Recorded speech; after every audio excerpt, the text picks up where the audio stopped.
sports office talking about a little basketball. Even though it's off season, it's always busy season for University of New Mexico head men's basketball coach Craig Neal. And Coach, you guys, you really don't get a break. I mean, you're always we kind of do, but not a lot, because we have spring workouts and trying to get guys through school and recruiting and 2 open periods. Yeah.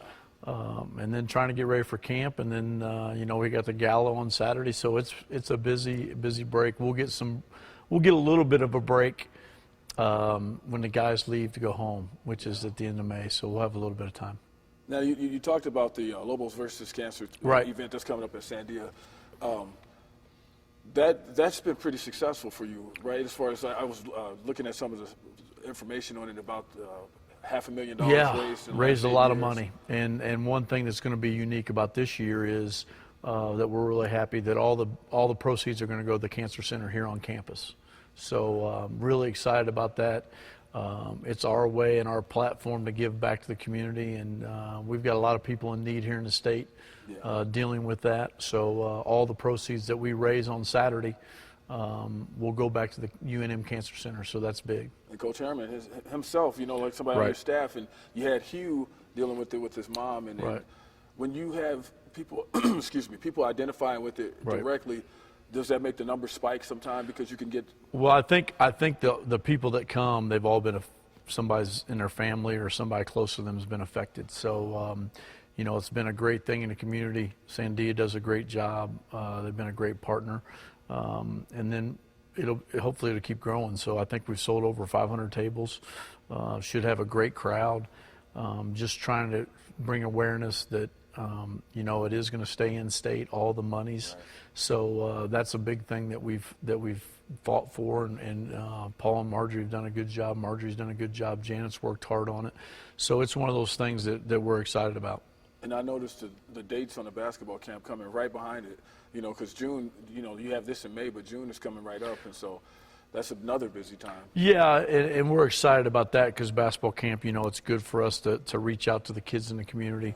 We'll have individual camps the 7th through the 10th, and then shooting camp 11th through the 12th, and then, of course, one of our biggest things that's good for us is getting all these kids on campus for our team camp, which is the 16th through the 19th, so that's exciting. Next season, you know, that's going to back up, right? You know, you'll be done with camp, and then you'll be working on next season. It's coming fast. Yeah, so talk about next season, you know, like as far as not having Cullen here. Right. And getting that point guard situation all taken care of. Well, I think the biggest thing is we were excited because we thought we were going to have 5 starters back, which was the first time in the last 10 years. So, you know, we'll only have 4 back. I think the biggest thing about our team next year is we didn't lose anybody else. You know, with the epidemic of transfers, we're going to have 10 guys returning from this year's team, and we'll add 4 new players for next year with some kids coming in that we recruited that we're really excited about. And then we got a local kid that'll be here also. So we're really excited about that. We're really excited about what we have coming back. You know, Elijah's going through the draft stuff, the pre-draft stuff. He wasn't invited to the combine, but I think he'll get some individual workouts, and hopefully he's going to come back, and we're thinking that he's going to come back. So if he comes back, it gives us 2 first-team players that we haven't had coming back in a long time. So we're excited about that. And not being invited to the draft combine, that probably heightened his chances of coming back, right? Well, I think it does, but I just think there was a crazy number of guys that declared for the draft. You know, I think Elijah was right there. The unique thing about the NBA is they didn't expand, where you would think that they should expand the combine. They should expand and make it, you know, maybe an underclassmen combine and then the seniors and international kids, but they didn't do that. You know, and I think that's something they're going to have to look into. And if I think they would have done that, he definitely would have been invited, because he's one of the top players in the country, and I think he's going to be one of the better players in the league and probably the front runner for Player of the Year next year. So, but we're excited about our team. We're excited about the development they made over the spring. And of course, we do have to, you know, shore up the point guard position, and we did that with recruiting, and Jordan Hunter's coming back. You have a front runner as far as he has the most experience, right? I don't really have a front runner. He has the most experience. So, it'll come down to a big competition, and that's what we like. We'll have competitive practices because we'll have 5 big guys on campus next year. This year we had 3 with Devin being out. Right. JJ couldn't play, and Nick left in December. So we'll have, 5 guys that'll be able to practice that are front court players, which will be good for us. Plus, we'll add a walk-on player that's a front court player, so that'll help us. So Owen and Tim don't get worn out by the end of the year. Well, being a father, and this is going to be your first year with this team, not right. Since Cullen has come here, right. coaching without Cullen. Do you think that you're a parent, so you know what I'm talking about? Do you think it's going to hit you when the season starts? You're going to feel like, man.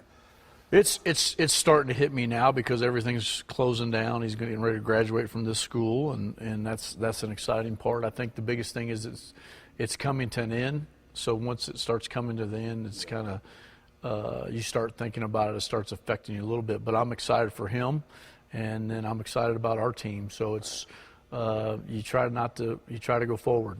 You try not to look back. And he had 7 great years in this town, and hopefully he's going to have 2 great years at Ole Miss, and hopefully we'll have several years of great basketball here. But that father part of you, do you think that father part of you is going to go, oh, man, my heart? Well, I think the biggest thing is you take for granted the time you get to spend together. Right. You take for granted the time that you're on the road together, the time that, you're in games and you get to see him play and you get to coach him, the practices, the time he's around the office. You take that for granted. And, the funny thing is it's just a good thing for him. There was nothing that happened in our locker room. There was nothing that happened with our team. If that was the case, we would have had 6 or 7 guys transfer. Right. But it's better for him, and it's sad that it happened, but it's part of going forward. As far as when you look at being a head coach, before you became a head coach as an assistant, what would that Craig Neal tell this Craig Neal about what's coming up and how to adjust? Well, I just don't think that you deal with everything. You're not involved with everything. You're not involved with the day-to-day stuff. That's one thing that Steve prepared me for, so I haven't had that big of an adjustment. I think the one thing that I didn't prepare for was the father-son dynamic that you can't prepare for. It's a unique situation and study. If you look at the guys that have been successful doing it, their sons didn't play high school basketball in the city that they're coaching them. And this is a unique place. We got great fans, but it's a unique place that the dynamics just didn't work. As far as the schedule goes, we starting to work on that? I that? like the schedule. I think it's finished. We'll announce it probably right before camp. The big marquee games is, of course, we got UTEP coming in, getting that series back going. We're going at Arizona. And then we have the Anaheim Classic with UCLA and Texas A&M, Nebraska, Northridge, Virginia Tech. There's some good teams in there that are scheduled, and then we'll have some home games that we're going to have to win. And then we'll play a couple local Division II teams to give back to the state. And then the schedule, I think, is pretty well done. Talking about winning, do you feel any pressure this year coming up? No. I mean, everybody thinks I do, but I don't. I mean, it's, that's why I signed my contract. One thing that people don't know, I've had chances to leave. It's not like I haven't had opportunities. Right. My alma mater had a job open, didn't even try for it. Yeah. But I'm happy here. I'm happy what I'm doing, and I got a lot of things I want to finish here. And my program's going in the right direction. We're making progress, not as fast as we'd like, but anytime you can get guys coming back and finish 4th, and when you're picked 6th, and you got 2 kids that are first team all league, and you got some guys coming in, I'm excited about that, and that's kind of the progress that we were talking about. And I think the biggest thing is we got great kids. They've done everything I've asked them to do in the classroom, so that's been the biggest thing. It's been a lot of fun just watching them grow. I know you say people think that you feel like there's pressure, but do I'm sure like Coach K and other coaches like that, they've even started kind of a start that kind of mirrored yours, and look what happened. Everything has to have time. Is that I just think the biggest thing is you don't know what's going to happen when you have such success the first year. you know, we knew that we were going to have to take a step back just because of the guys that were leaving the program, and those were unique kids, and those were kids that we got through transfers, which we got a group that's here now that's made an impact. So, you know, I think the biggest thing is having success the first year and having success over a long period of time, and the league's gotten better. It's been tougher. The Power Five has made a big difference that people don't understand, and we're trying to act accordingly and get ready. How do you think that this league maybe had a down year this year, and what do you see coming back? I mean, do you see that the Mountain West might possibly get more accolades coming around this time? Well, I just think we got to win more games as a whole. I don't think it's the responsibility of UNLV, San Diego State, and myself, our program, to win the out-of-conference games. I think when we got 5 teams in the NCAA tournament, the league we won a lot of games. You know, teams, you know, if you can go, you know, win 80% of your out-of-conference games as a whole, as a conference, then it's going to be better. But when you don't do that, and your conference struggles out of conference winning games, it's going to be tough. So, and I think they found out that was San Diego State and them not getting in. But we just all got to do a better job. UNLV, Marvin Menzies. I'm happy for him. Happy for him, and I'm happy for Paul. So, you know, we got the big All-Star game coming up in June, and I'm going to help out with our team. And I think I've convinced Paul to come help out with the New Mexico State team. So. It'll be good. It'll be good for him. It's a great opportunity. And then Marvin, you know, it couldn't happen to a better person. And, you know, it'll be exciting. And we'll play twice a year like we always do. So it'll be nothing. It'll be nothing new. Do you think it'll be odd, though? You know, different surroundings and. Yeah, it'll be odd. It'll be odd, and I'm happy for him, and he deserves that chance.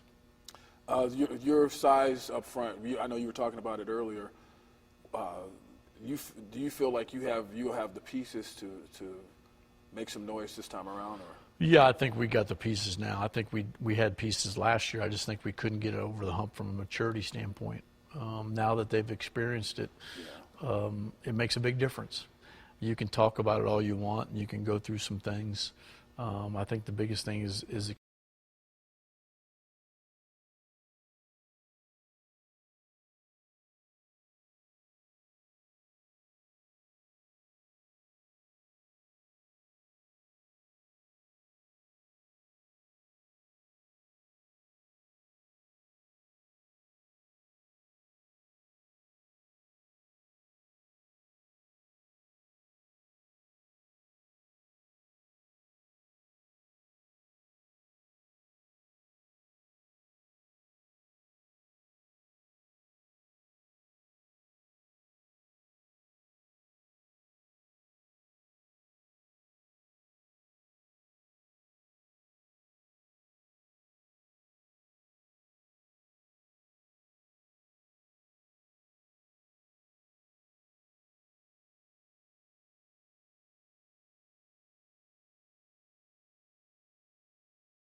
pretty mature league. A lot of guys left, a lot of maturity, a lot of guys graduated that played important roles on those 1 through 5 teams. Right. And you know, we're just fortunate where we got guys coming back that were in those key spots. And I'm gonna wrap it up here. Looking back on this past season, what was the hardest time during this past season? Because I know it was a weird year, even you having your son and going through all that kind of stuff. I think the biggest thing was after the San Diego State thing, it just took confidence and swagger away from our guys. I think that San Diego State game was, they had a hard time coming back from it. And we tried to push forward, and we did. We came back and won some, but we just got to get better and win more games on the road. And we've consistently done that. We've done it since we've been here, and we'll continue to strive to do that. I think we got to win more games on the road, and I think with these guys maturing, we can. And that was a turning point because, I mean, you guys, the conference race would be totally right. different. Yes, and that was, yeah, and we had some we had a tough break there, but then we let some opportunities go. You know, we had Air Force, and we let that opportunity go. You know, Utah State, you know, it was hard to bounce back after the San Diego State loss and go to Utah State's tough place to play, and they played well, and we didn't. And that's a maturity thing that we hadn't been through. So, you know, hopefully they'll be ready to take that on. And one last thing here. So, you know, like last year was kind of a struggle like that, and Steve was having his own thing. You guys talk about all that, how crazy it is that you had these years, everything's going great, and you guys are winning all these games, and everybody's different. And, you know, people treat you different, and then you have a couple of years of struggle. And well, you definitely find out who your real friends are. Yeah. You find out who, you know, you have a lot of people show up at the press conference that aren't around now. So, you know, we talk about everything, every aspect of both programs, and, you know, it's just part of it. You know, you're not going to have great years every year. Yeah. And that's part of, you know, maturation of your program, kids graduating, going on, and then trying to develop another batch of guys. And we do it the right way. We're not going to do it any other way. So, you know, it's going to be a cycle deal for us, and we're looking forward to next year's part of that 2-year cycle. You and Steve, one-on-one basketball game right here. Who wins? We wouldn't be able to move. And I'm not taking him on in a shooting contest, so I'm losing. Good answer. He's Craig Neal, head coach at the University of New Mexico, the men's basketball program. I'm Van Tate. Robert Pugsley behind camera. We'll see you next time.